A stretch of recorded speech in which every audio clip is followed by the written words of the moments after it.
આર્ય સમાજ જામનગરના આયોજને વૈદિક પરંપરા મુજબ ભવ્ય 150 કુંડી પર્યાવરણ શુદ્ધિ યજ્ઞનું આયોજન કરવામાં આવ્યું હતું।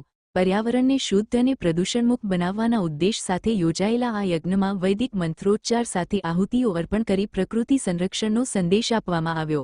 યજ્ઞ દ્વારા હવા, પાણી અને આસપાસના પર્યાવરણને શુદ્ધ કરવાની સાથે સમાજમાં સાત્વિકતા, શાંતિ અને સકારાત્મક ઉર્જાનો પ્રવાહ સર્જવાનો પ્રયાસ કરવામાં આવ્યો।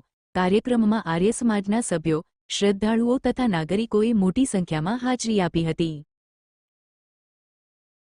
દીપક ઠક્કર, પ્રમુખ આર્ય સમાજ જામનગર।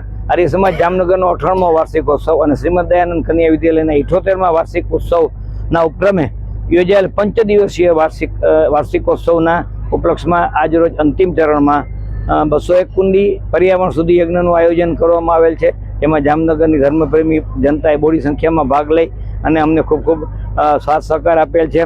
આગલા 3 દિવસોમાં જામનગર અને દેવભૂમિ દ્વારકા જિલ્લાની બધી કન્યા શાળાઓની એટલે કે કન્યાઓની એક વક્તૃત્વ સ્પર્ધાનું આયોજન 3 દિવસ સુધી કરવામાં આવેલું હતું। પ્રાથમિક વિભાગ, માધ્યમિક વિભાગ અને ઉત્તર માધ્યમિક વિભાગ, તેમાં પણ 90 ઉપરાંત દીકરીઓએ ભાગ લઈ અને અભૂતપૂર્વ સાથ સહકાર આપેલો હતો।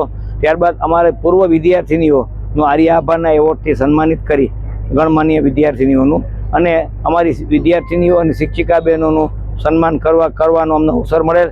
તેમાં આદરણીય કલેક્ટર શ્રી કેતનભાઈ ઠક્કર, ડીઓ સાહેબ શ્રી વિપુલભાઈ મહેતા, શ્રી દિગુભા, એ બધા ગણમાન્ય વ્યક્તિઓની હાજરીમાં આ કાર્યક્રમ સંપન્ન થયેલ હતો।